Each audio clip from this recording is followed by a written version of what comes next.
Prime TV, सच साहस सरोकार। नमस्कार, प्राइम टीवी में आपका स्वागत है। मैं हूं आपके साथ शिखा मेहरोत्रा। आप देख रहे हैं वीकेंड चर्चा।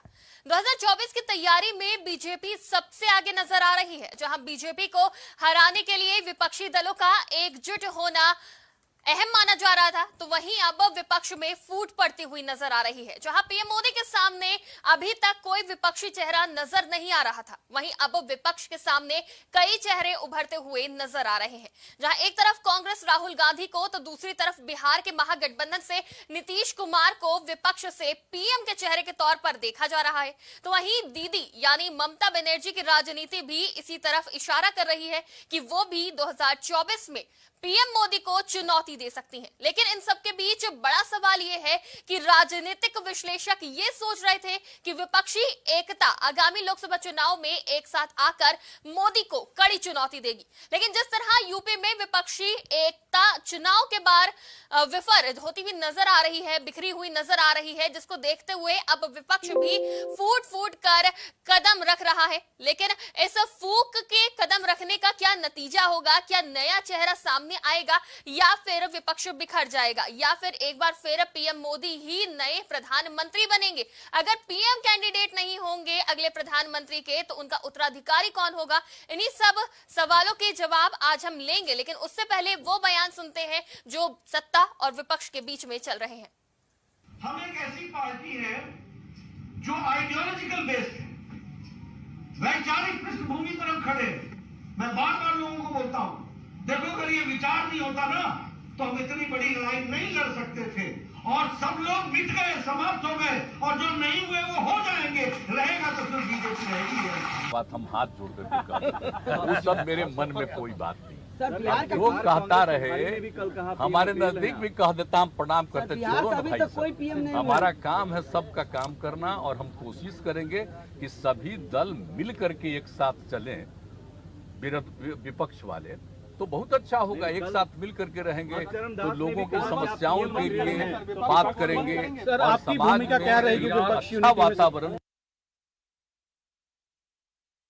था कि अगर हम बीजेपी की इन्हीं नीतियों पे चलते रहेंगे तो जो राज्य की पार्टियां हैं वो एक दिन समाप्त हो जाएंगी और रहेगी तो सिर्फ बीजेपी। तो वहीं अगर नीतीश कुमार को देखा जाए, जिस तरह से बदलाव हुआ है बिहार की राजनीति में, अगर उसको देखा जाए तो कहीं ना कहीं ये माना जा रहा है कि विपक्ष को एकजुट करने की कोशिश कर रहे हैं और पीएम फेस बनने की कोशिश भी कर रहे हैं नीतीश कुमार। और इन्हीं सब सवालों पर चर्चा के लिए हमारे साथ कई मेहमान जुड़ चुके हैं। हमारे साथ भाजपा से विवेक श्रीवास्तव जी जुड़ चुके हैं, हमारे साथ अमित गुरु जी कांग्रेस से, आशीष सक्सेना जी जेडीयू से, शुभांकर भट्टाचार्य जी टीएमसी से और सुभाष यादव जी जनता संघर्ष मोर्चा से जुड़ चुके हैं। सभी मेहमानों का बहुत बहुत स्वागत है।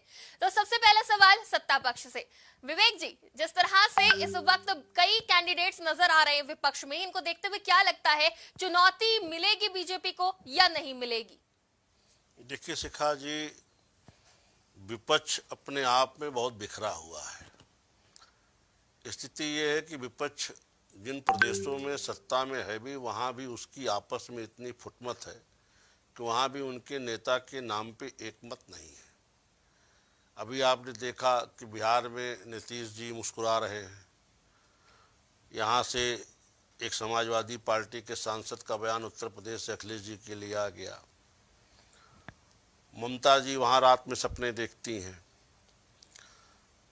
शरद पवार जी वहाँ सपने देखते हैं।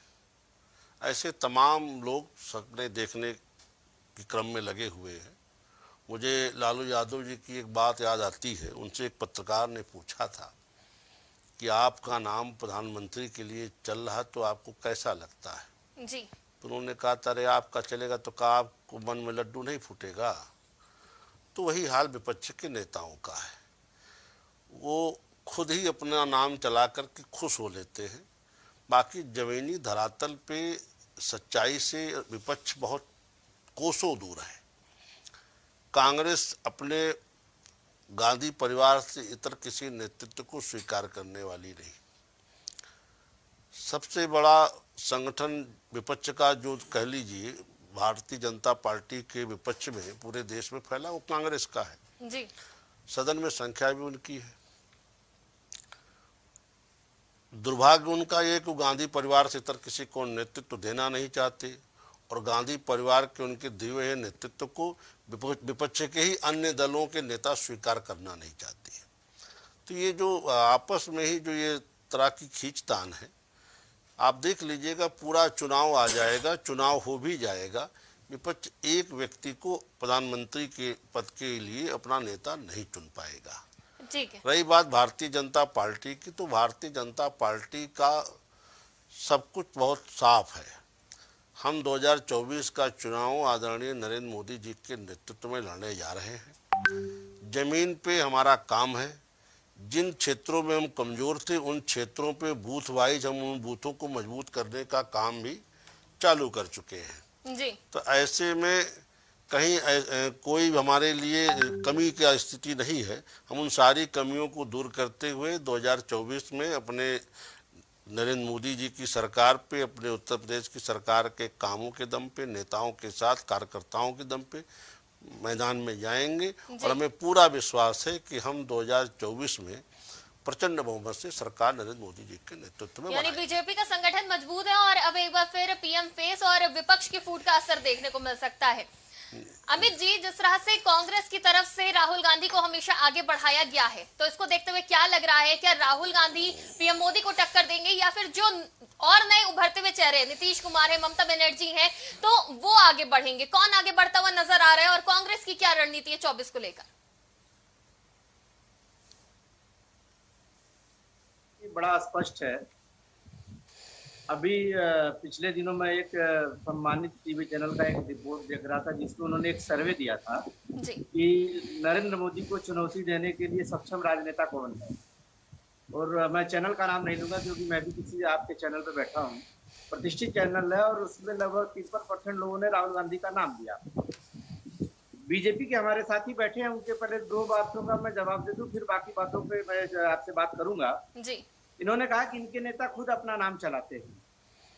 अब इन्होंने अखिलेश यादव की बात करी, राहुल गांधी जी की बात करी, ममता बनर्जी की भी बात करी, नीतीश जी की बात आई रही है। हर पार्टी में, हर दल में समर्थक होते हैं, निष्ठावान कार्यकर्ता और समर्थक होते हैं, और उनकी इच्छा ये होती है कि उनका नेता इस देश की अगुवाई करे। अब किसी भी दल के समर्थक हो, उनका पूरा अधिकार है, वो अपने नेता के बारे में ऐसा ख्याल ला सकते हैं, इसमें किसी को आपत्ति नहीं होनी चाहिए। व्यक्तिगत तौर पे किसी दल के राष्ट्रीय अध्यक्ष ने या बड़े नेता ने व्यक्तिगत तौर पे जो जिम्मेदार है पार्टी के लिए के प्रति अपने उत्तरदायित्व को संभाल रहा है जी। किसी ने नहीं कहा कि मैं प्रधानमंत्री का दावेदार हूँ जी।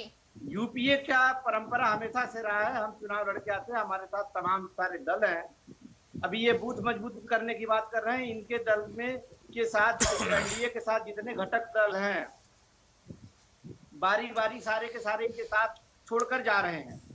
जिस तरह से जेपी नड्डा ने बिहार में कहा कि हम क्षेत्रीय दलों के विदाई का ये समय है, निश्चित तौर पे जिस तरह से रशिया में और चाइना में जिस तरह से पुतिन और शी जिनपिंग राज कर रहे हैं, उस तरह की जो मनोभावना है वो मोदी जी के अंदर आ चुकी है। उन्हें न तो विपक्ष चाहिए और न ही एक मजबूत जो इस देश की राष्ट्रीय पार्टी है कांग्रेस मुक्त भारत की बात करने वाली जो इनका तरीका रहा है, रवैया रहा है, उसमें अब ये क्षेत्रीय दलों से भी मुक्ति चाहते हैं जी। तो कांग्रेस क्या कर रही है इसमें? एक तरह से लोकतंत्र को देखिए, कांग्रेस का स्पष्ट मत है, हमारे तमाम घटक दल हैं, हम अपने अपनी जगहों से चुनाव लड़ रहे हैं। राष्ट्रीय पार्टी होने के नाते हमारे दखल देश के सभी राज्यों में है, और इस बार चूंकि अभी आपने देखा उदयपुर के चिंतन शिविर से जब हम निकल के आए तो हमने एक व्यापक अपना टास्क फोर्स बनाया हुआ है 2024 के इलेक्शन को देखते हुए, जिसमें पी चिदम्बरम जी, मुकुल वासनिक जी, रणदीप सुरजेवाला जी, जयराम रमेश जी, केतु वेणुगोपाल जी, अजय माकन जैसे तमाम वरिष्ठ नेता, उनको जिम्मेदारी दी गई है। और आने वाले 9 सितंबर को हमारे पूर्व राष्ट्रीय अध्यक्ष आदरणीय राहुल गांधी जी कन्याकुमारी से कश्मीर तक की यात्रा जो भारत जोड़ो यात्रा के रूप में की जाएगी, उसको स्टार्ट करने वाले हैं। जिस तरह से इस देश के अंदर अलगाव, जिस तरह से लोकतंत्र के हनन और जिस तरह से बंटवारे की राजनीति, तो क्या लगता है कांग्रेस क्या अकेले अपने दम पे ये सब कर लेगी, मोदी को चुनौती दे लेगी? अमित जी देखिए, ये बड़ा स्पष्ट है। आप पूरे देश में आप किसी भी राज्य में चले जाइए, चाहे बात महंगाई की हो, चाहे बात भ्रष्टाचार की हो, चाहे बात महिला उत्पीड़न की हो, और चाहे जो सरकारी तंत्र है उसके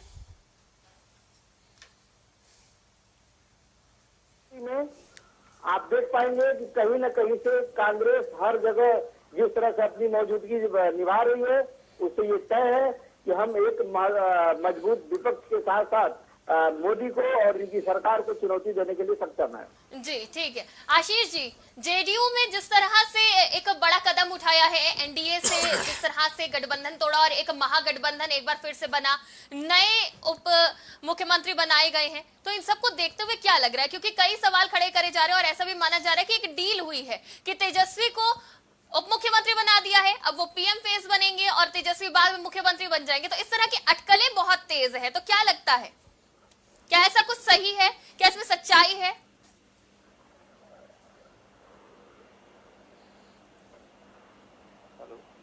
जी आशीष जी, मुझे सुन पा रहे हैं आप? जी अब दोबारा से पूछिए जरा।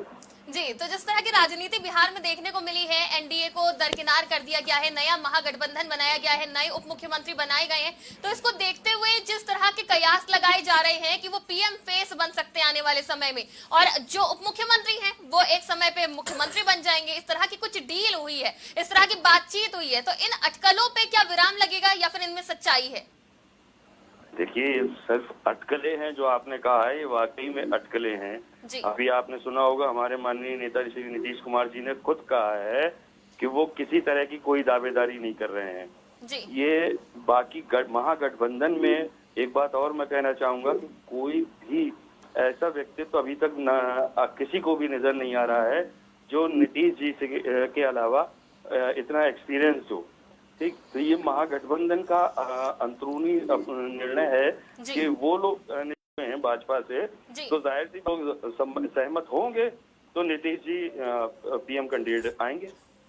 जी, मतलब आ सकते हैं वो पीएम कैंडिडेट के तौर पे। शुभांकर जी, ममता बनर्जी की राजनीति को देख के क्या कहेंगे? क्योंकि जिस तरह से उनकी राजनीति चल रही है, वो किसी से भी बैर रखती हुई नजर नहीं आ रही है। एक वक्त पे उन्होंने सोनिया गांधी से भी बात करने की कोशिश करी थी, विपक्ष को एकजुट करने की कोशिश करी थी, लेकिन उनकी राजनीति को देख के भी ये लग रहा है कि कहीं ना कहीं वो पीएम मोदी को टक्कर दे सकती है 24 में। देखिए शिखा, इसमें दो चीजें हैं।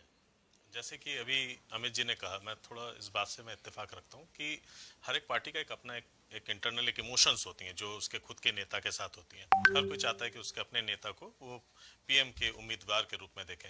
उसी प्रकार भाई टीएमसी में भी कई बातें ऐसे उठती रहती हैं, लेकिन जहां तक इन सब बातों का जो अंत है ये यहाँ पे नहीं होने वाला। पहले एक मेन चीज हम लोग को समझना पड़ेगा, चाहे भाजपा हो चाहे कांग्रेस, अगर वो सोचिए बंगाल में आके जब कोई हमारे साथ जब लड़ता है तो कांग्रेस वहां पे हमारे विरोध में लड़ती है, हमारे विपक्ष में लड़ती है, हमारे साथ नहीं खड़ी होती। और ये उनकी राजनीति सही भी है, मैं उसको गलत नहीं करार देता। जब आप एक राष्ट्रीय पार्टी होते हैं और आपको अपने पार्टी की जो छवि है हर जगह अगर बरकरार रखनी होती है, तो फिर क्या है कि वहां पे आपको अपने वो गठबंधन वाला जो मेंटालिटी है उसके बाहर निकल के आपको लड़ना पड़ता है। ये सबको करना है। अब आ जाते हैं, जब आपकी बात आती है कि छत्रपों को क्या इतना तवज्जो दिया जाएगा। देखिए, अब अगर आप देखें एनडीए से आज जो अंदर के घटक दल हैं वो धीमे धीमे अपनी जो इंडिविजुअलिटी है, जो उनकी जो खुद की जो पहचान है, जब वो खोते देख रहे हैं तो अब वो उसके बाहर की तरफ रुख कर रहे हैं। लेकिन एक सवाल और भी है, सवाल ये है क्या बीजेपी अब खुल के, इस समय तो बीजेपी पूरे तरीके से पावर में है, तो क्या बीजेपी इस बात को अब अनाउंस कर सकते हैं? क्या उनका कोई बड़ा नेता ये कहेगा कि नहीं, अगला चुनाव हम एनडीए बन के नहीं लड़ेंगे, हम गठबंधन में नहीं लड़ेंगे, हम स्वयं में सक्षम हैं, हम पूरी तरीके से अकेले ही लड़ेंगे? तो आप गठबंधन वहीं पे तोड़ दीजिए, समाप्त कर दीजिए, तब आप दूसरे गठबंधन पर बात कर पाएंगे। कांग्रेस और दूसरे दलों की हमारी भी मजबूरी यह है कि कहीं ना कहीं हमें अपने प्रदेश में अपनी जो राजनीतिक जो एक प्रक्रिया उसको भी रखनी है और एक देश पर भी रखनी है। जब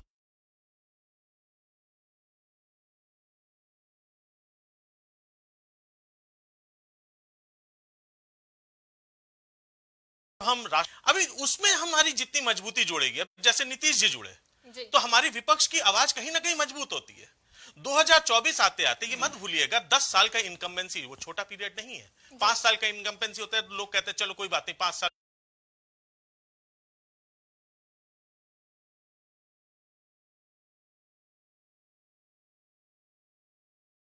हुआ है। क्या कभी हम लोगों ने सोचा था कि भाजपा ने खुद नहीं सोचा था कि भाई हमें इतना बड़ा जो है कभी हमें ये मिल पाएगा, हमें इतना बड़ा समर्थन मिल पाएगा। आज उनके पास समर्थन है, आज उनके पास सीट्स हैं, तो वो ऐसी बात कर सकते हैं। लेकिन उसके बावजूद वो गठबंधन के हिस्सा है, वो गठबंधन को तोड़ नहीं रहे। क्या ये बात कह सकते हैं कि हम गठबंधन नहीं है, लेकिन कहते हुए अपने आप को कि हाँ बीजेपी सरकार में कहीं ना कहीं जब आप एनडीए का नाम लेना बंद कर देते हैं तो अन्य घटक दलों को आप उनके पहचान से हटा दे रहे हैं। आप उनको बता रहे हैं कि आप हम में समा जाइए या तो खत्म हो जाइए। जब घटक दल उस बात को समझेंगे तो धीमे धीमे एनडीए भी समझ जाएगा कि क्या उनको गठबंधन बनाना है या नहीं बनाना है। लेकिन राहुल गांधी जो कि एक बड़ी पार्टी से आते हैं, उनकी जगह पे ममता बनर्जी क्या स्टैंड ले पाएंगी? शिखा, बात फिर वही है जी। ये सारी बातें कब निकल के आती हैं? अगर आप मुझसे पूछें, अगर आप मुझसे कहें कि भाई क्या अरविंद केजरीवाल प्रधानमंत्री का दावेदार नहीं है? बिल्कुल है साहब। दो जगह उन्होंने दो प्रदेशों में बहुत अच्छा किया। क्या वो अब छोटे नेता रह गए? नहीं रह गए। अगर आप कह दें कि भाई नीतीश जी उन्होंने बहुत अच्छा किया है, इस बात पर तो कोई दो राय नहीं है। तो ये सब है, लेकिन ये जानते हैं जब लड़ाई होगी ना, जब महागठबंधन की लड़ाई, इस बात को हम लोग को समझना पड़ेगा। ये सब पार्टियां जो देश की सबसे प्रमुख जो राष्ट्रीय पार्टियां हैं, चाहे भाजपा हो, कांग्रेस हो, ये अपने दम पर लड़ेंगी। छोटे घटक दल अपने दम पर लड़ेंगे। वहां पे ये बात नहीं आएगी कि पूरे तरीके से आप कहीं ना कहीं मिक्स करके, अगर आपने उस समय गठबंधन होकर लड़ा तो क्षेत्र में छत्रपों को नुकसान होगा जी। और अगर वो मिलके लड़ते हैं तो उन जगहों पर जो राष्ट्रीय पार्टी है, चाहे वो कांग्रेस हो चाहे बीजेपी, उनको पता है वहां पे वो भी सीट्स गंवा सकते हैं। उनको सीट्स कहीं ना कहीं एडजस्टमेंट में चला जाएगा। तो दिमाग यही चलता है कि अपनी अपनी तरफ से पूरा जोर लगाएं। जब सीटें आ जाएंगी, जिस समय चुनाव जीत के आएंगे, उस समय फिर एक टेबल पर डिस्कशन होगा किसका नाम उभर के आ सकता है। एक गठबंधन की भी अपना ही एक अंदर का एक कह सकते हैं काउंसिल होता है, उसमें फिर उस काउंसिल में चर्चाएं होंगी। 4 नाम उठेंगे, उसमें से एक नाम तय किया जाएगा। इसमें कोई नई बात थोड़ी है। बिल्कुल सुभाष जी, हमने सबकी बातें सुन ली हैं और ऐसा राजनीतिक विश्लेषक मान रहे थे कि विपक्ष का एक होना जरूरी है। राष्ट्रीय पार्टी कांग्रेस और कहीं ना कहीं सबको एकजुट होके बीजेपी को टक्कर देनी पड़ेगी, क्योंकि जो क्षेत्रीय पार्टियां हैं वो अकेले अपने दम पे इतना बड़ा चुनाव नहीं लड़ सकती हैं। लड़ेंगे लेकिन उतना बड़ा फायदा नहीं होगा जितनी बड़ी बीजेपी की पार्टी है और जितना उसका अभी तक का काम देखने को मिल रहा है। लेकिन यहाँ पे हर पार्टी तो यही चाहती है कि हमारा कैंडिडेट पीएम बने। तो आखिर ऐसे में कैसे चुनौती दी जाएगी 2024 में बीजेपी को? चिका जी, उत्तर प्रदेश ही नहीं वरन पूरे भारत देश की जनता यही तो जानना चाह रही है जी कि मोदी नहीं तो और कौन, और विपक्ष यही चीज करने में असमर्थ हो रहा है। सारे प्रवक्ताओं ने बात बोल दी। भारतीय जनता पार्टी का स्टैंड तो पूरी तरीके से क्लियर है, और सिर्फ भारतीय जनता पार्टी ही नहीं, एनडीए उसका भी स्टैंड क्लियर है कि 2024 के अंदर प्रधानमंत्री का उम्मीदवार कौन रहेगा, भारतीय जनता पार्टी की तरफ से या एनडीए की तरफ से। मोदी जी पूरी तरह से क्लियर है। लेकिन जो विपक्ष की बातें चल रही है ना, विपक्ष एक तरफ महागठबंधन की बात करता है, या जैसे कि अमित गुरुजी ने बोल दिया कि भाई हर पार्टी के नेता को अपनी तरफ से प्रधानमंत्री का दावेदार करने की छूट कर सकता है। तो इस प्रकार जो लड़ाई लड़ी जा रही है, क्या इस प्रकार की लड़ाई से ये भारतीय जनता पार्टी को रोक पाएंगे? अभी शुभांकर जी जिक्र कर रहे थे एंटी इनकम्बेंसी का, 10 साल का जिक्र इन्होंने कर दिया। खैर 10 साल तो हुआ नहीं, 24 के अंदर 10 साल होने को जाएगा। उत्तर प्रदेश का अगर उदाहरण देख लें तो 5 साल हुआ। कई प्रवक्ताओं ने बोला कि एंटी इनकम्बेंसी होगी, भारतीय जनता पार्टी की सरकार जा रही है, क्या गई? एंटी इनकम्बेंसी की जो बात होती है अब वो इतना इफेक्ट नहीं रखती है। इफेक्ट ये रखता है कि आप सामने खड़ा किसको कर रहे हो। आप लड़ने की बात करते हो, कांग्रेस की पृष्ठभूमि रही है नेताजी की, इनकी टीएमसी की जो सुप्रीमो है ममता बनर्जी, कांग्रेस से निकल के उन्होंने तृणमूल कांग्रेस बनाई है। उसके बाद में कांग्रेस को ही तोड़ने का उन्होंने हर संभव प्रयास किया। अभी भी कई जगह आप देख लीजिएगा, टीएमसी कई विधायकों को उन्होंने शामिल कर लिया, कई सांसदों को शामिल कर लिया। तो जब ये एकजुट हो नहीं पाएंगे, अरविंद केजरीवाल को प्रधानमंत्री का उम्मीदवार बता देंगे, ममता बनर्जी अपने आप को प्रधानमंत्री पद का उम्मीदवार बता देंगे, ये अपने अखिलेश जी अपने आप को बता देंगे, नीतीश जी अपने आप को बता देंगे, तो क्या ये लोग भारतीय जनता पार्टी को रोक पाने में समर्थ हैं? कतई समर्थ नहीं है। क्षेत्रीय पार्टियां अपने प्रदेश के अंदर जब चुनाव लड़ती विधानसभा के अंदर, तो इनके जहन में एक चीज चलती है, हमें सरकार बनानी है, मुख्यमंत्री बनना है। लेकिन विधानसभा का चुनाव और लोकसभा का जो आम चुनाव होता है, अगर इसको तुलना की जाए तो दोनों भिन्न भिन्न हैं। देश की जनता एक तरफ देखती केंद्र के अंदर हमको मोदी चाहिए जी। प्रदेश में हो जाए योगी जी, पश्चिम बंगाल में ममता दीदी, नीतीश हो जाए बिहार के अंदर, वो अलग चीज आती है। लेकिन जब भी 2024 की आप बात करोगे, प्रधानमंत्री के मुकाबले किसी को खड़ा करने की बात करो विपक्ष में, तो उत्तर प्रदेश के अलावा पूरे भारत देश के लोगों के जहन में एक ही सवाल आएगा, मोदी नहीं तो कौन? ये आज तक उसको डिसाइड नहीं कर पाए। इन्होंने जो बोला शुभांकर जी ने कि भाई सब अपना अपना लड़ेंगे चुनाव, उसके बाद में डिसाइड कर लेंगे। डिसाइड करने मतलब ये हुआ ना कि भैया फिर होगी उसमें मोल भाव, मेरी सीटें इतनी है तो मैं पीएम बनूंगा, मेरी सीटें इतनी है तो मैं टीएमसी मैं होम मिनिस्टर बनूंगा। वही विपक्ष मात खा जाता है। विपक्ष जब तक एकजुट होकर नहीं लड़ेगा तब तक भारतीय जनता पार्टी को रोक पाने में असमर्थ है। 2024 के अंदर भी अगर यही रवैया इनका रहा तो 2024 के अंदर भी शिखा जी बिल्कुल इसको लिख कर रखिएगा, विपक्ष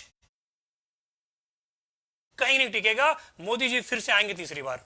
जी, आज की इस चर्चा का विषय भी यही है कि विपक्ष में फूट, देश में मोदी। तो विपक्ष की फूट का जो मेन प्रॉफिट है वो बीजेपी को मिल रहा है। जेपी नड्डा ने भी कहा कि हम अगर अपनी इन्हीं नीतियों पे चलेंगे तो जो क्षेत्रीय पार्टी है वो खत्म हो जाएंगी। बिल्कुल, तो यही देखने को मिल रहा है। तो आखिर एक विपक्ष कैसे समझेगा कि हमें एकजुट होना है? सभी अपना कैंडिडेट उतार रहे हैं। शिखा जी, विपक्ष कहाँ था आप बताइए? राष्ट्रपति का चुनाव रिसेंटली हुआ जी, उसके बाद अभी जस्ट रिसेंटली उपराष्ट्रपति का चुनाव हुआ। राष्ट्रपति चुनाव के अंदर टीएमसी ने क्या किया? सर्वसम्मति से प्रस्ताव पारित किया। किसको? शरद पवार जी को। शरद पवार को पता था मेरा हश्र क्या होने वाला है, पीछे हट गए। नेशनल कॉन्फ्रेंस के फारूक अब्दुल्ला को किया कि आप आ जाइए, उनको पता चला कि मेरा हश्र क्या होने वाला है कि भैया वो भी पीछे हट गए। लास्ट में कौन है? यशवंत सिन्हा, भारतीय जनता पार्टी के थे, वो टीएमसी ज्वाइन की उन्होंने, उनको उन्होंने राष्ट्रपति का प्रेजेंट किया उम्मीदवार। लेकिन बाद में ममता दीदी ने यह भी बोला था कि मुझे नहीं पता था भारतीय जनता पार्टी द्रौपदी मुर्मू को उम्मीदवार घोषित करेगी। अगर घोषित कर देती तो शायद हम उनके साथ में रहते। और ये रिकॉर्ड के अंदर है, उनके खुद के सिटिंग एमपी जो थे उन्होंने भी द्रौपदी मुर्मू जी के समर्थन में वोट किए हैं। अब आइए विपक्ष इसके अंदर उपराष्ट्रपति के चुनाव पे कांग्रेस ने मार्केट हलवा को उपराष्ट्रपति पद का चुनाव घोषित किया प्रत्याशी। तुरंत ममता बनर्जी ने स्पष्ट मना कर दिया कि हम इनको मार्केट हलवा को समर्थन नहीं देंगे। विपक्ष है कहां? विपक्ष आपको कहां दिख रहा बताइए मुझे? एक राज्य बता दीजिए। ये तो एन केन प्रकरण, बिहार के अंदर सरकार गिर गई, ऑपरेशन नीतीश सरकार बना ली, बस यही तो ये विपक्ष है नहीं। ये तो राज्य की सरकार के अंदर अपने आप को स्थापित करने का प्रयास किया जा रहा है। ये देश का चुनाव नहीं है।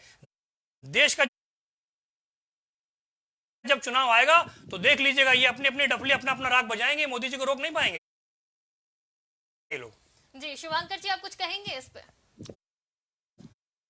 शिखा जी, क्या है कि एक होता है कि जिस समय जब आपकी एक लहर है, ठीक है, वहां पे इस समय देश में लहर है और इस समय पूरी तरीके से भाजपा की सरकार पावर में है जी। तो ये सब अहंकार जो है वो बढ़ चढ़ के बोलता है और कई तरीके से आवाजें जो है आपको बहुत जोर से सुनाई देती हैं। लेकिन इसी देश ने आई के गुजराल को भी देखा था, इसी देश ने विश्वनाथ प्रताप सिंह भी देखा है, इसी देश ने एच.डी. देवेगौड़ा को भी देखा है। अगर आप इन सबको छोटा कह दें, अगर आप इन सबको नकार दें, इनको प्रधानमंत्री पद को नकार दें, किसी को छोटा तो ये कहीं ना कहीं कहा जा रहा है कि एकजुट कैसे होगा, क्योंकि सब तो अपनी अहम में है कि मैं पीएम बन मैं आपको बता रहा हूँ, मैं पूरी बात अपनी रख लूं, फिर आप लोग बात करिएगा। इसमें से हर कोई इस पैनल पे बात कर रहा है, अपनी बात को रखने का तो हम लोग अधिकारी हैं ही। बिल्कुल बिल्कुल। देखिए, ये कह देना, ये क्या होता है कि जब हम कह देते हैं ना अहंकार और कॉन्फिडेंस,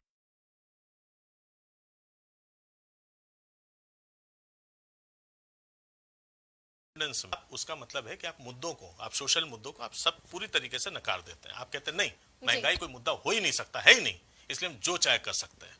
बेरोजगारी मुद्दा हो ही नहीं सकता, हम जो चाहे कर सकते हैं। ये आपको लगता है जनता क्या कर सकती है, जनता कब किसको उखाड़ के फेंक सकती है। लोकतंत्र की खूबसूरती यही है जी। जिस समय कांग्रेस, जब आप कहते हैं इतना लंबा जब राज की,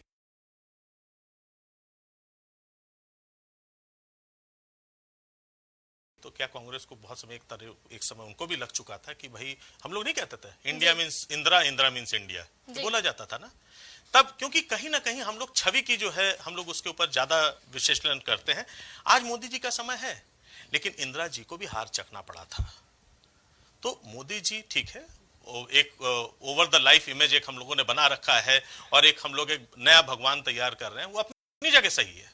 लेकिन जब आप कहते हैं कि नहीं, अरे ममता दीदी अपने इधर से, आप राष्ट्रपति चुनाव और उपराष्ट्रपति चुनाव को आपने मिला दिया। सीधी सी बात है, ममता दीदी बार बार एक बात कहती है कि देखिए लड़ाई कहां पे है। हम लोग ये कहते हैं कि बीजेपी और कांग्रेस, मैं इनको पार्टी नहीं, मैं इनको एक तरीके से दो ईगो मानता हूं। ये दो अपने अपने बड़े ईगो हैं, दो बड़े पार्टी हैं, दो बड़े वर्चस्व हैं जी। अगर आपने इस वर्चस्व को माना तो सही है। अब क्या था, जब आप उपराष्ट्रपति पद कर देखते हैं तो इसकी थोड़ी सी समझ, राजनीतिक समझ होनी चाहिए। बिल्कुल सही बात है। जब आपने कहा कि भाई नंबर्स हमारी तरफ थे, तो अगर टीएमसी अगर उधर पे देती पूरी तरीके से, अगर हम वोट देके अगर हम आगे बढ़ते मार्गरेट एल्वा को, तो फर्क कुछ नहीं पड़ने वाला था, उससे कोई फर्क नहीं पड़ता। लेकिन वहां से वॉकआउट करके उन्होंने एक बात को बिल्कुल क्लियर किया टीएमसी ने, वो ये था कि देखिए अगर गठबंधन बनता है तो अब गठबंधन में वर्चस्व की राजनीति नहीं होनी है। यहाँ पे जो छोटे दल हैं, जो छोटे घटक दल हैं, वो भी अपनी बात रख सकेंगे। यहाँ पे दुश्मनी की बात नहीं थी, यहाँ उन्होंने सोनिया गांधी का अपमान नहीं किया। बात सिर्फ इतनी थी कि हाँ, एक चर्चा के माध्यम से अगर एक नाम बढ़कर आए। जब हम लोगों ने यशवंत सिन्हा का नाम रखा तो यशवंत सिन्हा का नाम सबने मिलकर चर्चा करके सामने रखा था। उसमें से हम लोगों ने शरद पवार जी का भी नाम आगे रखा गया था। हारने का डर, जीतने का डर, हर चुनाव में एक जीतेगा एक हारेगा, तो क्या चुनाव लड़े जाने बंद हो जाएंगे? कितने कैंडिडेट्स होते हैं एक चुनाव में? तो एक अच्छा राजनीतिक जो समझ का राजनीतिक होगा वो इस बात को नहीं बोलेगा। राजनीति एक ऐसी जगह है जहां पे जो नेता होता है वो अपना नेतृत्व का वहां पे प्रसारण देता है। उसको जनता कहां पे एक्सेप्ट करती है, कहां नहीं करती है, ये लास्ट मोमेंट तक बताना मुश्किल होता है। लेकिन अगर आप अब मुद्दों को, सोशल मुद्दों को मैं बार बार रिपीट कर रहा हूं, अगर आप खारिज करते चले आए तो बहुत जल्दी ये अहंकार लेकिन यहाँ पे बात हो रही है विपक्ष की भूमिका की, विपक्ष की एकजुटता की, वो कहां दिख रही है? क्या कांग्रेस ये कोशिश कर रही है या फिर ममता बनर्जी की तरफ से कोशिश करी जा रही है, नीतीश की तरफ से? हाँ, ये है कि हाल ही में बयान आया कि सबको एकजुट होना है, लेकिन सिर्फ ये कह देना क्या ये काफी है? अमित जी, मैं आपसे पूछना चाहूंगी कि जिस तरह से इस वक्त जो माहौल देखने को मिल रहा है, हर तरफ मोदी लहर है, पिछले चुनावों में भी देखा, बीजेपी के जितने जो चुनाव होते हैं वो मोदी फेस पे होते हैं, तो उन सबको देखते हुए क्या कांग्रेस को ये सब फेस खड़ा कर पा रही है? क्या राहुल गांधी के अलावा किसी और को मौका देगी कांग्रेस? क्या बाकी अन्य दलों से गठबंधन करा जाएगा? क्या तैयारी है विपक्ष के तौर पर? आप क्या कदम उठा रहे हैं? आप एक राष्ट्रीय पार्टी है। देखिए, एक बात बता दूं मैं आपको, कांग्रेस के अंदर जहां तक मुझे मेरी पार्टी का सवाल है, उसमें हम राहुल गांधी जी के ऊपर पूरा भरोसा करते हैं। पहले एक बात का मैं जवाब दूं। अभी मुकेश जी बड़े साहस के साथ कुछ बात रख रहे थे और सवाल उन्होंने किया कि विपक्ष है कहाँ। सवाल इस बात का है कि आप भी चाहते हैं विपक्ष न हो। पहले वो आपने महाराष्ट्र का वो नाटक देखा? आपने बिहार का नाटक देखा? जिस तरह से आप कह रहे हैं कि मोदी जी का चेहरा और मोदी जी के चेहरे के नाम पर देश का चुनाव हो रहा है। 2017 के उत्तर प्रदेश विधानसभा में अगर मोदी जी के अंदर दम था तो यहाँ उत्तर प्रदेश का कोई चेहरा घोषित करके चुनाव लड़ाते। मध्य प्रदेश के अंदर किसी चेहरे को सामने लाके चुनाव लड़ाते। राजस्थान में किसी चेहरे को सामने लाके चुनाव लड़ाते। देश के चुनाव पे तो उनका साहस हो जाता है, और ये भी साहस उनको मिला कहाँ? इस देश ने, इस देश के नौजवानों ने, यहाँ की महिलाओं ने, देश की जनता ने इनके वर्ग लाने में, इनके झूठे वादों में फंस कर इनको वोट किया। फर्जी हिंदुत्व और फर्जी राष्ट्रवाद के नाम पे ये सत्ता में तो काबिज हो गए। आज आप कह रहे हैं विपक्ष कहाँ? इनके साथ के लोग छोड़ के जा रहे हैं। आज शिवसेना इनके साथ नहीं खड़ी है, आज जेडीयू इनके साथ नहीं खड़ी है। कश्मीर में कभी पीडीपी के साथ सरकार बना रहे थे, जिसको देशद्रोही कहते हैं, वो भी आज इनके साथ नहीं है। एआईएडीएमके इनके साथ नहीं है। आप समझिए इन चीजों को। आज इनके पास जो इनके घटक दल है, धीरे धीरे धीरे धीरे सारे इनके साथ छोड़ रहे हैं। लेकिन अगर संख्या की बात करी जाए, अमित जी, एक मिनट में अपनी बात पूरी करूं, अपनी बात पूरी करूं। सबकी शिकायत यही है कि इस देश के प्रधानमंत्री मोदी जी चाहते हैं कि इस देश से क्षेत्रीय पार्टियां खत्म हो जाए, और वो मुख्य विपक्षी पार्टी कांग्रेस को भी चाहते हैं कि यह देश कांग्रेस मुक्त हो जाए। लेकिन ऐसे कहने से नहीं होगा। 10 साल की चलता है। आपने 10 साल शासन जरूर कर लिया है, लेकिन जो विपक्षी एकता जो इकट्ठा हो रही है, जो चैनलों पे है तो मत रहा है कि विपक्ष कहाँ है, विपक्ष कहाँ है। आप चिंता मत करिए, सारे लोग इकट्ठे हो रहे हैं, एकजुट हो रहे हैं। क्षेत्रीय पार्टियों का जो अस्तित्व है, आप जाइए तमिलनाडु में जाइए, केरला में जाइए, दक्षिण के अन्य राज्यों में जाइए, कर्नाटका में जाइए, बीजेपी को वहां मुसीबतें होती हैं। आप तेलंगाना में चले जाइए, आप आंध्रा में चले जाइए, आप उड़ीसा में चले जाइए, कहाँ है मोदी जी? कहीं नजर नहीं आते हैं। उत्तर भारतीय हिंदी भाषी राज्यों में जिस तरह से अनर्गल प्रलाप करके 15 लाख रुपए का दाता देकर 2 करोड़ रोजगार देकर आज ये रेवड़ी की बात करते हैं। अपने रेवड़ी बांटते किसानों को 2000 रुपए पर मंथ ये दे रहे हैं। ये रेवड़ी कहाँ से आ रहा है? आप रेवड़ी दीजिए तो लोक कल्याण का काम हो गया, और हम अगर रेवड़ी जनहित में दे तो वो रेवड़ी हो गई। आप निश्चिंत रहे, विपक्षी एकता है और किसी को प्रधानमंत्री पद का लालच नहीं है। हाँ, ये जरूर है कि हम पूरे देश के अंदर, कांग्रेस पूरे देश के अंदर मोदी का जो झूठ है, जो उनका फरेब है, उसके खिलाफ बड़ी मजबूती के साथ लड़ाई लड़ रही है। और जो नीतीश कुमार जी ने एक बात कही कि 2014 वाले को 2024 में नहीं आने देना है, यह बात मुझे लगता है कि सारे क्षेत्रीय दलों के दिमाग में है कि इस बार उस व्यक्ति को जो क्षेत्रीय दलों का भी नाश करना चाहता है, उसे सत्ता से बेदखल करना है। अब आप अपना सवाल जो करना चाह रही है कर लीजिए। शिखा जी, मैं ये बोलना चाह रहा था क्योंकि अभी हमारे काबिल प्रवक्ता टीएमसी के शुभंकर जी ने भी बोला और अभी अमित भाई ने बोला, तो शुरुआत में प्रवक्ता टीएमसी से करूंगा जिन्होंने बोला राजनीतिक समझ की बात की। तो मेरी समझ तो है मेरे पास, लेकिन राजनीतिक समझ इनके पास कितनी है तो खुद ही बताएंगे। इनको ये पता होना चाहिए, इन्होंने इसमें जिक्र किया था कि ईगो वाली बात, कांग्रेस और भारतीय जनता पार्टी, ये अभी थोड़ी देर पहले इन्होंने जिक्र किया ईगो वाली बात। उसके बाद में इन्होंने उपराष्ट्रपति चुनाव का जब जिक्र किया तो इन्होंने बोला कि उपराष्ट्रपति चुनाव के अंदर मार्गरेट अल्वा का जब प्रत्याशी घोषणा हुई थी तो इन्होंने ममता बनर्जी की पार्टी से, टीएमसी से पूछताछ नहीं किया, सर्वदलीय बैठक करके नाम घोषित नहीं किया। यानी ईगो वाली बात वहां पे भी आई ना। ये होती राजनीतिक समझ। अगर यहाँ पे राजनीतिक समझ का परिचय देना है तो ये चीजें भी कंपेयर करनी चाहिए। जब आप बोल रहे हो कि ईगो सिर्फ 2 ही पार्टियों के अंदर है, तीसरी कोई पार्टी नहीं है, तो फिर दीदी ने ईगो का इश्यू क्यों बनाया? उनको अनाउंसमेंट कर देना चाहिए कि हाँ, विपक्ष के साथ है। अब मैं आता हूं अमित गुरुजी के पास। इन्होंने फट से बोला कि भैया मोदी जी के चेहरे की बात हो रही थी तो उत्तर प्रदेश के चुनाव के अंदर उन्होंने चेहरा क्यों नहीं बनाया मुख्यमंत्री का? शायद मेरे अमित भाई भूल गए, योगी जी ही चेहरा थे। मध्य प्रदेश के आपने जिक्र किया, शिवराज सिंह चौहान ही चेहरा थे। मैंने लीजिए, अरे भैया सर्वसम्मति से एक चेहरा आप तो दे नहीं पा रहे हो और चिल्लाना शुरू कर देते हो कि हम अपने आप को बनाएंगे प्रधानमंत्री। वो अपने लीडर को बनाएंगे, वो अपने लीडर को बनाएंगे। 4-4, 5 प्रधानमंत्री बना लीजिए। ऐसे नहीं रोक पाएंगे मोदी को, मुझे पता है बिल्कुल नहीं रोक पाएंगे। एनालिस्ट छोड़े गए हैं डिबेट करने भारतीय जनता पार्टी के लिए, कितने एनालिस्ट छोड़े गए हैं मुझे पता है। प्रधानमंत्री बनने वाले जानकारी रखिए आप। पहले हल्दी लगवाइए, राहुल जी को हल्दी लगवाई भी तो हल्दी लगी नहीं उनकी। जी आशीष जी, आपकी बात आऊंगी। आप बेशर्मी की तरह से जो मुद्दे पे बात है उस पे तो मुद्दे पे बात कर रहा हूँ, आपने जो लॉजिक दिया फैक्ट की बात कर रहा हूँ। बेशर्मी की बात आप कर रहे हैं। घर बैठ जाओ आप। मुख्यमंत्री का चुनाव भारतीय जनता पार्टी ने योगी के चेहरे पर नहीं लड़ा। मुझे पता है, वर्क करके आए हो, वर्क करके आए हो, वर्क करके तो आए हो आप, वर्क करके तो आए बात करते हैं। जानकारी नहीं है। मैंने जिस सवाल को आपने बताया उसी सवाल को मैंने काउंटर किया। 2017 में भारतीय जनता पार्टी ने कोई चेहरा उत्तर प्रदेश के अंदर घोषित नहीं किया था। सबसे बड़ी परेशानी उसने बिहार, उसने मध्य प्रदेश के अंदर भी युवराज 3 बार मुख्यमंत्री रहे, लेकिन चेहरा घोषित करने की हिम्मत नहीं हुई। यही रात क्या पता है आपको? आ जाएगी, यही रात उस 0 पे आ जाएगी।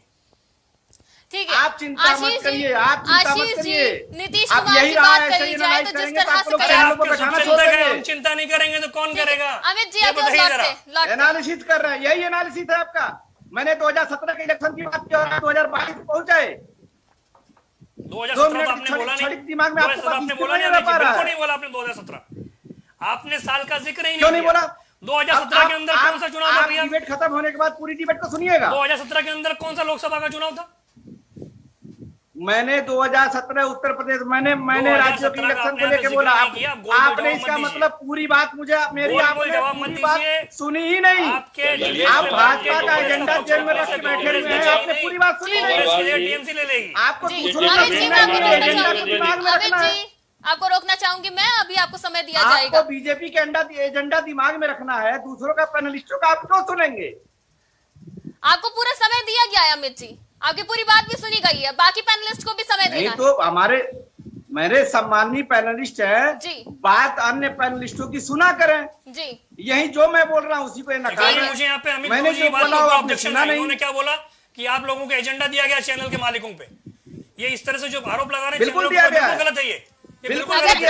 आपका अमित जी आप जिस तरह से आरोप लगा रही है बिल्कुल गलत है। आप एक बार भी अगर ऐसा होता तो आपको बैठाया ही नहीं जाता डिबेट में, आपको बैठाया ही नहीं जाता डिबेट में। अगर आपको बोलने का मौका ना दिया जाता, आपको समय नहीं दिया जाता। जिस तरह से बीजेपी का गठजोड़ ईडी और सीपीआई और इनकम टैक्स के साथ है, आप बोलेंगे?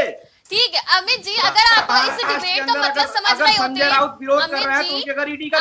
अगर आप इस डिबेट का मतलब समझ रहे होते तो इस डिबेट का मतलब यही है कि हर जगह पे मोदी मोदी दिख रहा है, विपक्ष क्या कर रहा है? विपक्ष को एकजुट होने की जरूरत है। यहाँ पे हम जागरूक कर रहे हैं विपक्ष को हम जागरूक कर रहे हैं। अगर बीजेपी के फेवर में होते तो इस तरह से डिबेट ना कर रहे होते, कोई नॉर्मल मुद्दा उठाया होता। मोदी जी, ये आपके आरोप गलत है, आपको आरोप वापस लेना चाहिए, आपको अपनी शर्तों को वापस लेना चाहिए। क्यों नहीं दिखाई देंगे? आप ऐसे किसी भी चैनल को नहीं बोल सकते हैं। आपको अपने शब्दों पे ध्यान देना चाहिए और इन शब्दों को वापस लेना चाहिए। मैंने आपको प्रॉपर एक विपक्षी दल को, एक प्रवक्ता को पूरा टाइम दिया जा रहा है। आपने बोला है? मैंने कुछ भी नहीं बोला, मैंने वही बोला जो मैं बोल रहा हूँ, आप सुन नहीं रहे। हाँ, तो क्या आपकी बात सुनी नहीं जा रही है? ऑन स्क्रीन आपकी बात सुनी जा रही है, आपको प्रॉपर टाइम दिया जा रहा है। ठीक है आशीष जी, मैं आपके पास आ रही हूँ। जिस तरह से ये बात पूरी चर्चा चल रही है और सभी अपने अपने दल के कैंडिडेट्स को पीएम फेस बनाना चाहते हैं, कहीं ना कहीं सब में ये मंशा है। और नीतीश कुमार ने कहा कि विपक्ष को एकजुट होना चाहिए, बात करनी चाहिए। तो क्या लगता है नीतीश अगर पीएम फेस बनते हैं, अगर वो आगे बढ़ते हैं, विपक्ष से बात करते हैं, तो क्या उनको समर्थन मिलेगा? क्योंकि कांग्रेस पूरा समर्थन राहुल गांधी को देती है, टीएमसी अपना ममता बनर्जी को समर्थन देती है। तो क्या लगता है विपक्ष कैसे समर्थन देगा नीतीश को अगर नीतीश पीएम फेस बनते हैं? तो देखिए शिखा जी, अगर विपक्ष एक नहीं होगा जी, ठीक है, तो बहुत यही होता रहेगा कि तमन्ना मन के अंदर रह जाएगी जी।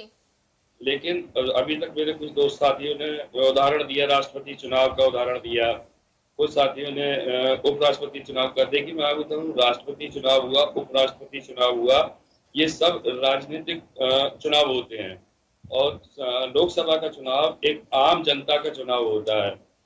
उसमें राजनीतिक मुद्दे इस बार भाजपा के बहुत खिलाफ जाएंगे।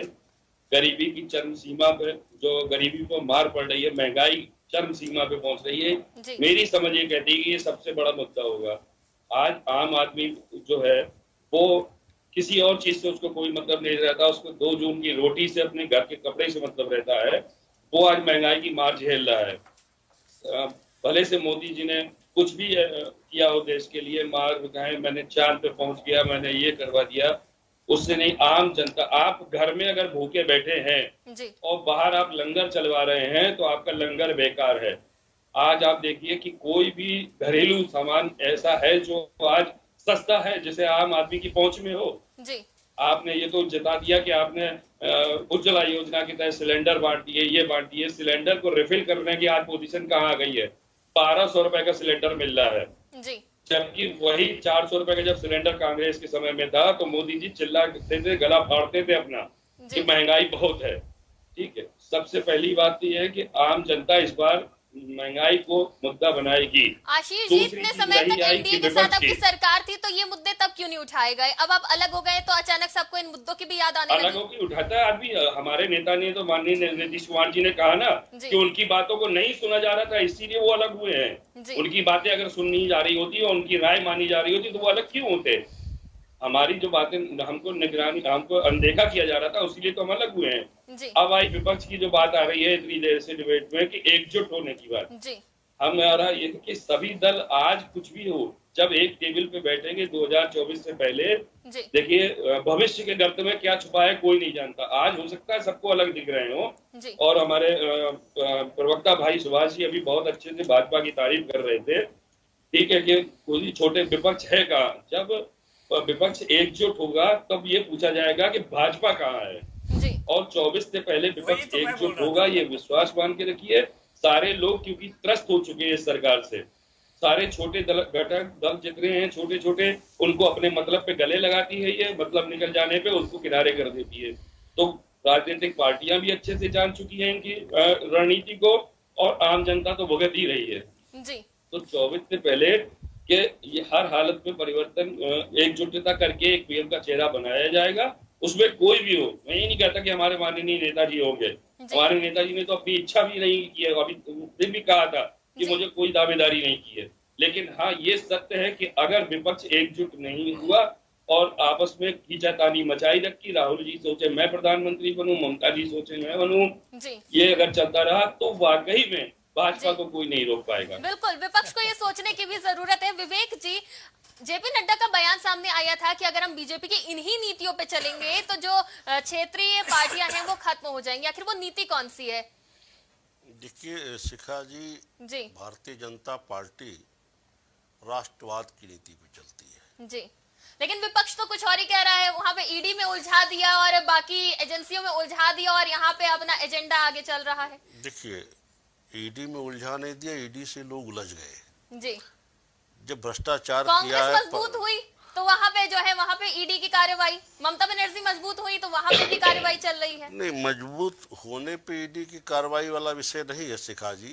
ये जो बरामदगियां हुई हैं, जो ये छापे पड़ रहे हैं, ये भारतीय जनता पार्टी के उससे नहीं पड़ रहे हैं, ये ईडी डाल रही है। ईडी एक संवैधानिक संस्था है। ये 50 करोड़ रुपए की जो बरामदगी हो रही है, ये पैसे को भी बीजेपी कार्यकर्ताओं ने ले जाकर के अर्पिता मुखर्जी क्या नहीं रखे।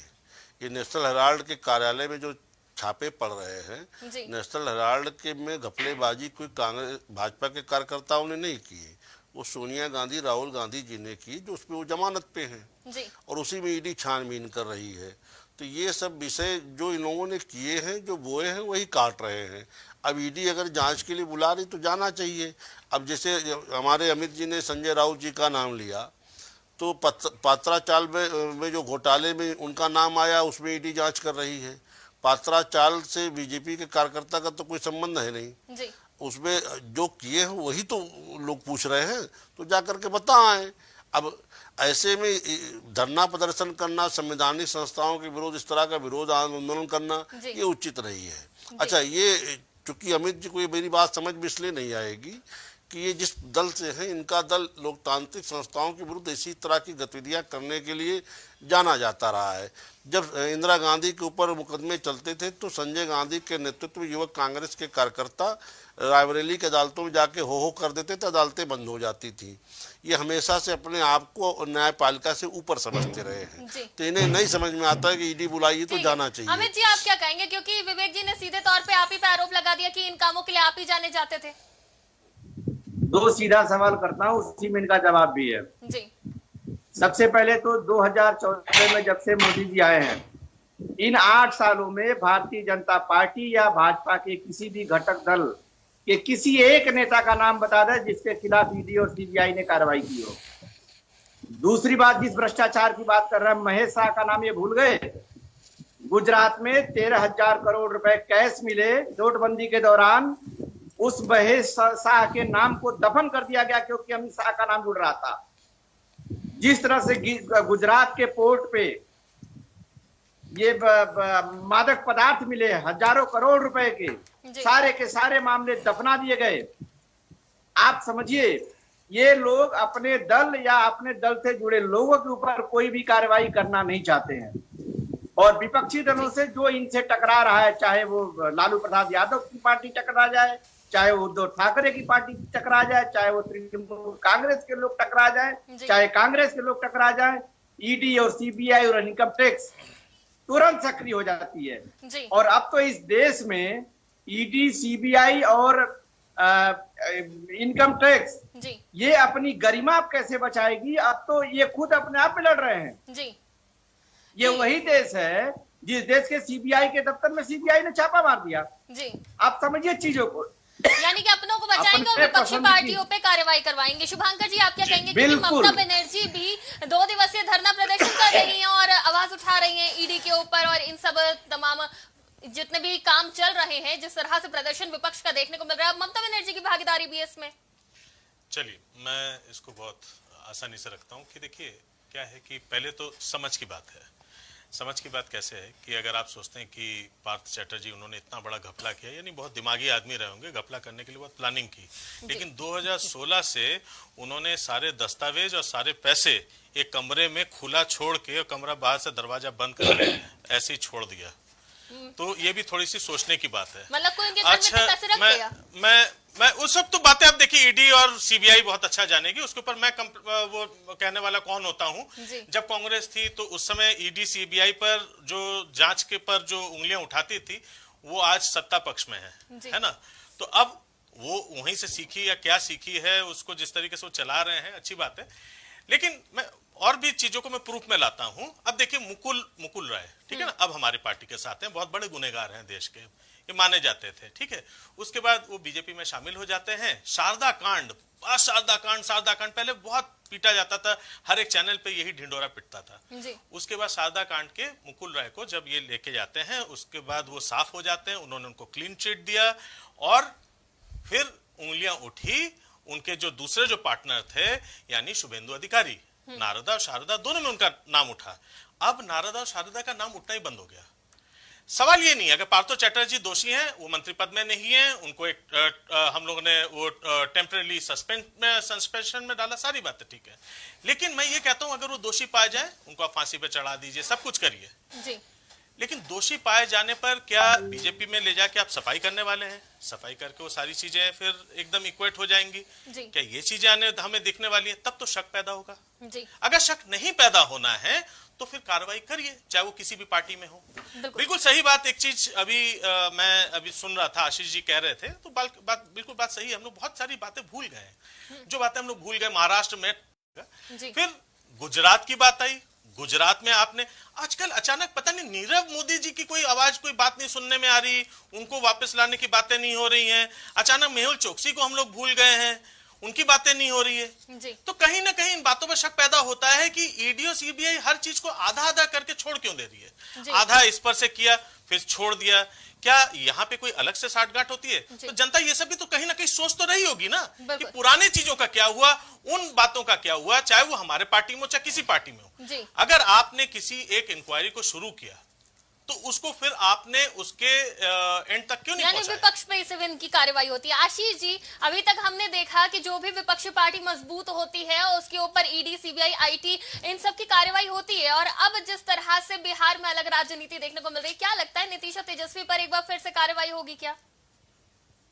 देखिए, भूल जाए नीतीश जी के ऊपर कार्रवाई करने के लिए तो जी, क्योंकि हमारे नेताजी ने आज तक किसी भी घोटाले में ना तो उनका नाम आया है, ना ही वो किसी घोटाले में लिप्त रहे हैं या बेईमानी के। जिस व्यक्ति के सुपुत्र राजनीति तक में नहीं है, उन्होंने मना कर दिया मैं राजनीति में नहीं आऊंगा, वो किसके लिए पैसा कमाएंगे?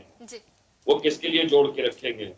वो कोई ऐसे नेता नहीं है जो अपना घर, अपने राज परिवार, अपने खानदान को बढ़ाने के लिए पैसा इकट्ठा कर रहे हैं।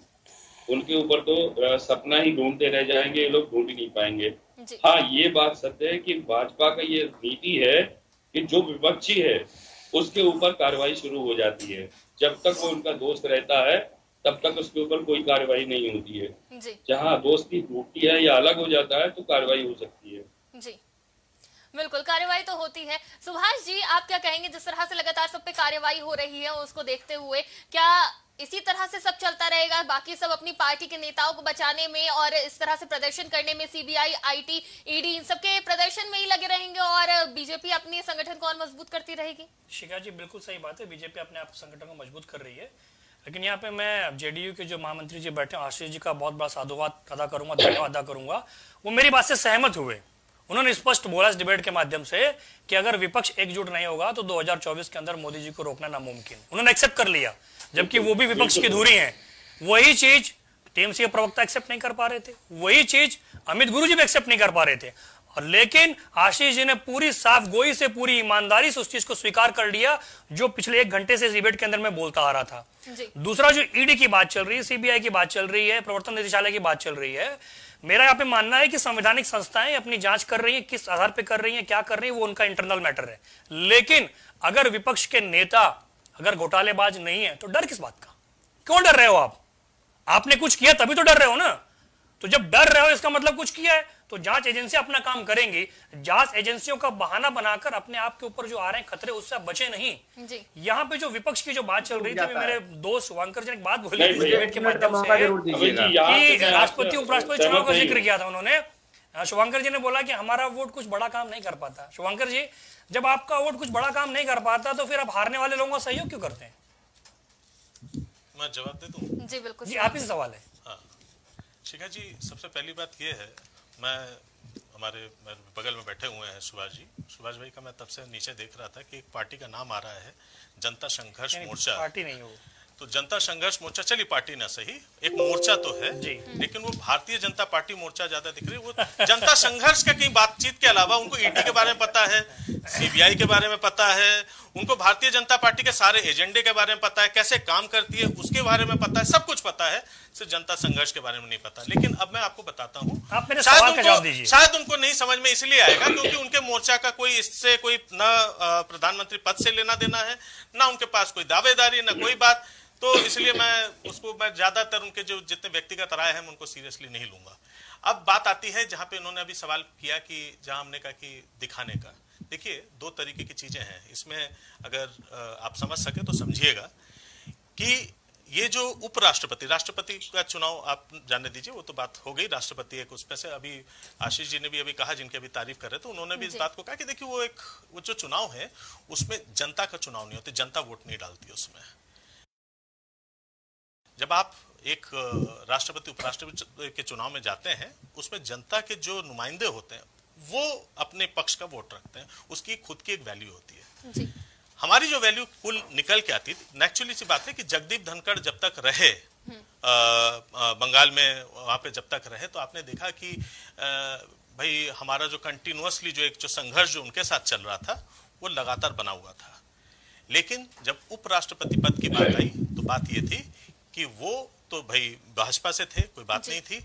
वहां पे हमारा अगर वोट काउंटिंग में नहीं आता, तब हमारा एक और लक्ष्य ये था कि भाई मार्केट एल्वा का नाम आया था, मानते हैं। हमारा कहना यह है कि भाई हम लोगों से उस समय राय एक सबसे जैसे मशवरा किया जाता है, जैसे हम लोगों ने यशवंत सिन्हा को जैसे राष्ट्रपति पद के लिए जब बढ़ाया था, तब नहीं हुआ।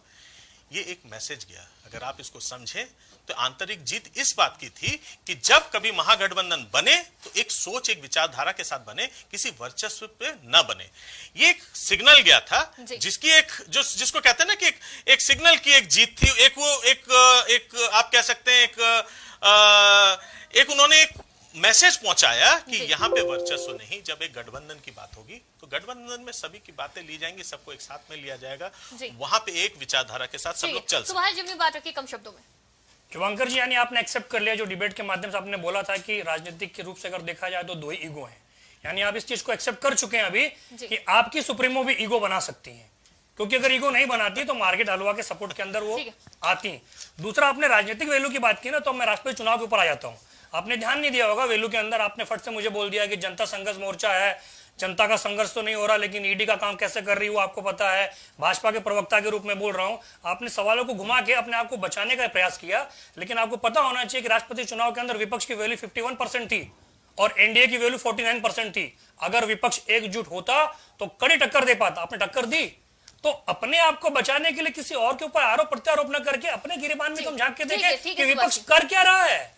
विपक्ष एकजुट नहीं है, बिखरा हुआ है, तो पहले वो एकजुट हो जाए, तब वो मोदी को रोकने का विचार करे। विपक्ष एकजुट होगा, अभी बहुत संक्षेप में अपनी बात रख रहा हूँ। दो बातें, सुभाष जी जनता संघर्ष मोर्चा से आते हैं, मेरे जवाब पे थोड़ा असहज हो रहे थे, उनको बुरा लग रहा था। दो बातें मैं उन्हीं की बात करता हूँ। एक तो जब से डिबेट में आप हैं, आपने राष्ट्रपति और उपराष्ट्रपति चुनाव के अलावा किसी आधार पे बात नहीं किया। उसमें अगर डिबेट हो तो बड़ा लंबा बहस होना पड़ेगा राष्ट्रपति और उपराष्ट्रपति को चुनाव के लिए। दूसरी चीज, इन्होंने कहा ईडी से क्यों डर रहे हैं लोग? अरे भाई कौन डर रहा है ईडी से? अमित जी, राष्ट्रपति उपराष्ट्रपति की बात से उदाहरण के तौर पे हुई थी, यहाँ पे था कि विपक्ष की एकजुटता। अगर देखिए शिखा जी, मैं अपनी बात रख रहा हूँ, मैं आपका गेस्ट हूँ जी, आप पार्टी मत बनिए, मैं अपनी बात रख रहा हूँ, जो जवाब इनको देना होगा ये देंगे। बिल्कुल, मैं कह रहा हूँ, इन्होंने कहा कि ईडी से डर क्यों रहे हैं? राहुल गांधी से 12-12 घंटे 6-6 घंटे सोनिया जी से पूछताछ हुई, जितनी बार बुलाया गया लोग पहुंचे। कौन डर रहा है भाई? ईडी और सीबीआई के लोग तो सत्ता पक्ष से डर रहे हैं। वास्तव महेश शाह के पास नहीं पहुंचे, वो आज तक जय शाह के पास नहीं पहुंचे। सैकड़ों गुना उनका धन बढ़ गया, आज तक जय शाह के पास पहुंचने की हिम्मत नहीं हुई। बीजेपी के तमाम नेता जिनकी संपत्ति आज से अधिक है, उनके पास ईडी को पहुंचने, ईडी खुद डर रही है सत्ता पक्ष के लोगों के पास जाने के लिए। और जहां ईडी कार्रवाई कर रही है वहां तो लोग शांत से जाइए, संजय राउत से पूछिए। हंसते हंसते उस आदमी ने कहा कि चलो मैं आता हूं, पूछो मुझसे कितने सवाल पूछने हैं। जांच प्रक्रिया, जांच है तो जांच हो रही है, वो हमारे ऊपर आरोप थोड़ी है। लेकिन जिस तरह से ईडी और सीबीआई का आप दुरुपयोग कर रहे हैं, कालांतर में इसके जो उदाहरण है, जो मैसेज जाएंगे वो बड़े खराब जाएंगे और आपको दोनों पक्ष पे बोलना पड़ेगा। यह ईडी सत्ता पक्ष पे रेड डालने के लिए क्यों डर रही है? अभी शुभेंदु अधिकारी और मुकुल राय की बात आई, इस नाटक को पूरे देश ने देखा। इतना बड़ा उदाहरण भारतीय जनता पार्टी के दो मुहेपन का, इतना बड़ा उदाहरण आपको कहीं नहीं मिलेगा, किसी देश में नहीं मिलेगा। किस तरह से मुकुल राय को गंगा में नहलवा के साथ सुथरा करके भेज दिया गया, किस तरह से शुभेंदु अधिकारी के साथ हुआ। आप समझिए किस तरह से दोहरी मानसिकता के साथ बीजेपी के लोग और मुख्य रूप से जो हम दो और हमारे दो हैं, इन चार लोगों से जो देश की सरकार चल रही है, किस तरह की सियासत कर रहे हैं, निश्चित तौर पे लोकतंत्र के लिए खतरा है। जी और इसमें हम आप जैसे सम्मानित चैनलों से ही आग्रह करेंगे, आपको भी तटस्थ होना पड़ेगा। आप स्वयं में विपक्ष है, आपको खुद विपक्ष की भूमिका में आना पड़ेगा, तब जाके हम कहीं ऐसे झूठे और फरेबी लोगों पे नकेल कस पाएंगे। ठीक है अमित जी। आशीष जी आप अपनी बात रखिए।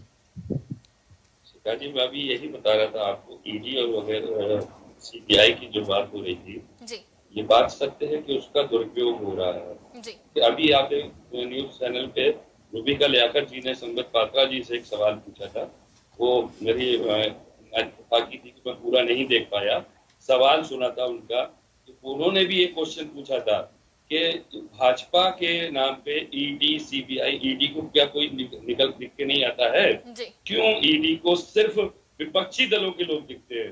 लेकिन इत्तेफाक ऐसा था, संबित पात्रा जी का जवाब आता, तब तक मैं लाइट चली गई थी, मैं टीवी नहीं देख पाया, लेकिन एक मैसेज यह सुनने मिला कि मीडिया भी इस चीज को अच्छे से जान रहा है कि ईडी सीबीआई का यूज किस तरह से किया जा रहा है। जी, इसीलिए सवाल उठाया गया है कि कोई भी विपक्षी पार्टी मजबूत होती है तो उनके जो नेता हैं उनके ऊपर आखिर कार्रवाई कैसे अचानक से शुरू हो जाती है।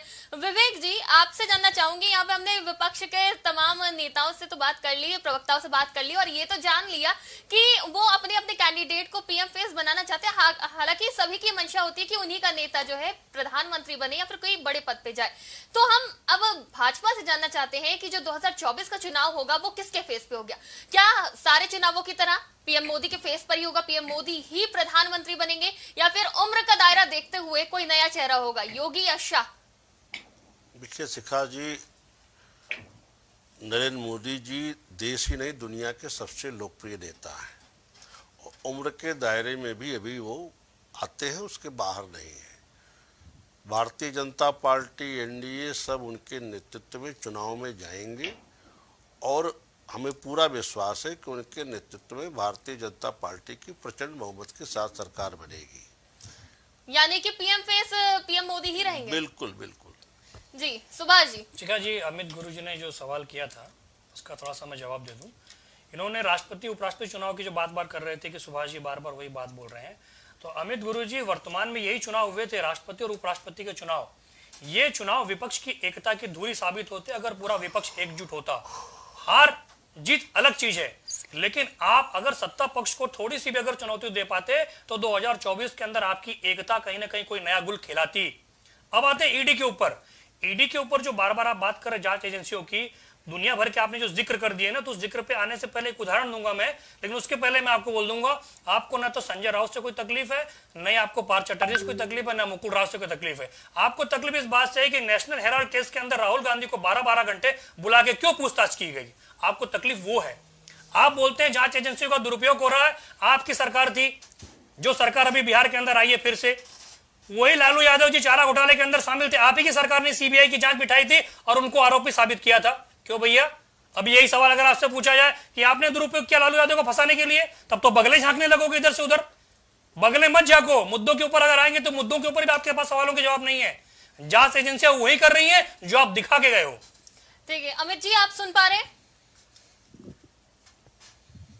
अमित जी हमारा संपर्क नहीं हो पा रहा अमित जी से। शुभांकर जी आप क्या कहेंगे? देखिए शिखा जी, डिबेट किस बात पर है? डिबेट इस बात का है कि भाई 2024 में क्या होगा। डिबेट यहाँ से शुरुआत हुई थी जी।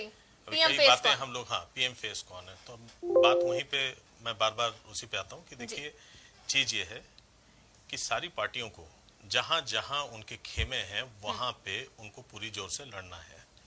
ये बात जो विपक्षी गठबंधन है वो समझता है। क्या ममता बनर्जी विपक्ष को एक करने के लिए कदम उठाएंगी?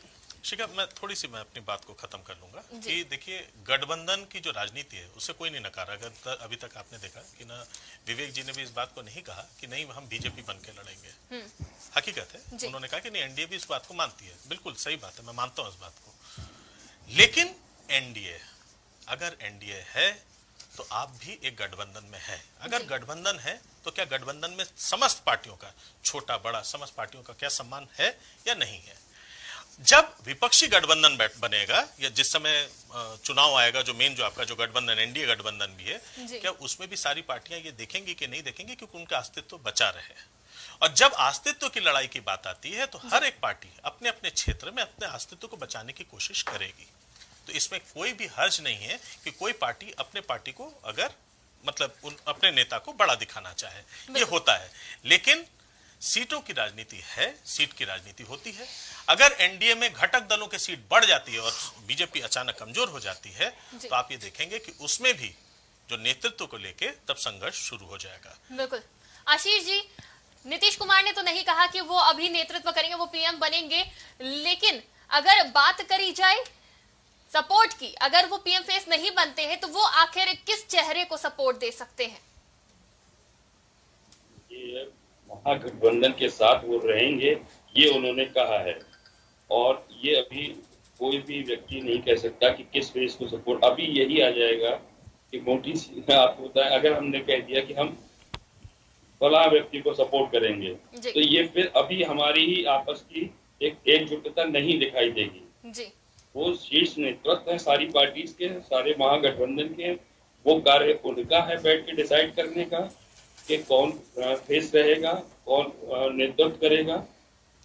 मैं सिर्फ ये जानता हूँ और यही एक कहना चाहूंगा, अगर मेरे माध्यम से मेरे शीर्ष नेतृत्व सभी पार्टियों को सुन रहे हो, कि एकजुट होना है। आप अपनी पर्सनल ईगो को छोड़ दीजिए और सिर्फ महागठबंधन को कैसे मजबूत बनाया जाए, इस पे ध्यान दे अभी हर आदमी, हर पार्टी जी। तो कहीं ना कहीं ईगो है, और इस बात को खुद भी कहा है आशीष जी ने कि पार्टियों में ईगो है, तभी वो अपने पार्टी के बड़े नेताओं को ही आगे बढ़ाना चाहते हैं। अमित गुरु जी, आपसे आखिरी क्वेश्चन, आपको समय दिया जा रहा है ताकि आप ये ना कहें कि विपक्ष को समय नहीं दिया जाता है। आप इस डिबेट पे क्या कहेंगे? क्या कांग्रेस राहुल गांधी को ही आगे बढ़ाएगा या फिर महागठबंधन को स्वीकार करेगा? जो पार्टियों का ईगो है उससे दरकिनार करके किसी और चेहरे को भी कांग्रेस सपोर्ट कर सकती है, क्योंकि कांग्रेस सबसे बड़ी पार्टी है। देखिए, बहुत स्पष्ट रूप से मैं आपको बता दूं, इसमें कोई संशय नहीं है कि राहुल गांधी जी हमारे सर्वमान्य नेता हैं। चूंकि यूपीए तमाम घटक दलों का एक समूह है जी। और हर बार, चाहे 2004 का चुनाव रहा हो, चाहे 2009 का इलेक्शन रहा हो जी, यूपीए इलेक्शन के बाद ही हमने सारी चीजें तय करी है, सभी दलों को इकट्ठा बैठा के विचार विमर्श के द्वारा। और आज भी व्यक्तिगत तौर पे न तो राहुल गांधी जी, न तो अखिलेश यादव जी, न तो नीतीश कुमार जी, न तो ममता बनर्जी जी, किसी ने व्यक्तिगत ये नहीं कहा कि मैं प्राइम मिनिस्टर की दावेदार हूँ जी। लेकिन कांग्रेस जिस तरह से राहुल गांधी पर भरोसा जताती है, ये भी साफ हो गया है कि वो परिवारवाद से नहीं निकलना चाहते। मैं आपको क्या परिवारवाद है मैं आपको बताऊंगा। आप चले जाइए मध्य प्रदेश के कितने वरिष्ठ नेता है कांग्रेस में, क्या किसी को मौका दिया क्या कांग्रेस में? नगर निकायों के चुनाव हो रहे हैं जी। परिवारवाद, आप क्या भारतीय जनता पार्टी में परिवारवाद नहीं है जी? क्या मुझे उन सारे नेताओं का नाम लेना पड़ेगा जिनके बेटे बेटी आज भी सांसद हैं, आज भी विधायक हैं, आज भी उनको चुनाव लड़ाया जाता है? नगर निकाय के चुनाव में मध्य प्रदेश के अंदर 100% बड़े नेताओं के बेटे बेटियां चुनाव लड़े हैं जी। देखिए, कुल मिला जुलाकर परिवारवाद अलग चीज है, योग्यता अपनी खुद की अलग चीज है। आदरणीय राहुल गांधी जी पूरे देश के अंदर मोदी के खिलाफ, व्यक्तिगत तौर पे उनके कुशासन के खिलाफ, लोकतंत्र पे हो रहे हमले के खिलाफ मजबूती से लड़ाई लड़ रहे हैं। और जहां तक चुनाव की बात है, तमाम राज्यों में हमारी क्षेत्रीय पार्टियां भी हैं, सब दमखम के साथ लड़ रही हैं और मिलजुल कर। यही तो स्पष्ट कर रहा है कि हम एक हैं, क्योंकि किसी ने कुर्सी की लालच अभी तक नहीं करी है। हमको ये है, नीतीश जी ने कहा 14 को 24 में नहीं आने देना है, हम उस नीति पे काम कर रहे हैं। हमें हमारे नेता पे भी विश्वास और भरोसा और उनके नेतृत्व में शक और शुबा नहीं है जी। बिल्कुल, बहुत बहुत शुक्रिया सभी मेहमानों का हमारे साथ जुड़ने के लिए और चर्चा में भाग लेने के लिए। हमारे साथ विवेक श्रीवास्तव जी बीजेपी से, अमित गुरु जी कांग्रेस से, आशीष सक्सेना जी जेडीयू से, शुभांकर भट्टाचार्य जी टीएमसी से और सुभाष यादव जी जनता संघर्ष मोर्चा से जुड़े थे। सभी ने अपना पक्ष रखा, अपनी बात रखी और हमने इस पे चर्चा करी कि आखिर विपक्ष का मुख्य चेहरा कौन होगा। लेकिन सभी अपने अपने मुखिया को ही प्रधानमंत्री पद का उम्मीदवार देखते हैं कहीं ना कहीं, और जो बात है विपक्ष की एकता की, वो कहीं अभी दूर नजर आ रही है। अभी इस पे किसी ने न मंथन किया है, न विचार किया है। हालांकि विपक्ष को मजबूत करने की और इस बात पर गौर करने की जरूरत है कि विपक्ष की एकता कितनी जरूरी है भाजपा को, एनडीए को हटाने के लिए, कहीं ना कहीं देश में बदलाव लाने के लिए। ये कहीं ना कहीं विपक्ष ध्यान नहीं दे रहा है कि लोकतंत्र में विपक्ष की क्या महत्व होता है और उस महत्व को बरकरार रखने के लिए विपक्ष का एकजुट होना कितना जरूरी है। कहीं ना कहीं कमजोर होता नजर आ रहा है विपक्ष, और इस तरफ ध्यान देने की जरूरत है कि विपक्ष को एकजुट होना चाहिए। 2024 में अपना प्रदर्शन, अपना दमखम दिखाना चाहिए, अपना जो ईगो की बात जो इस डिबेट में सबसे ज्यादा आई है उसको दूर करके एकजुट होना चाहिए। फिलहाल आज की चर्चा में इतना ही। तमाम देश और दुनिया की खबरों के लिए देखते रहिए प्राइम टीवी।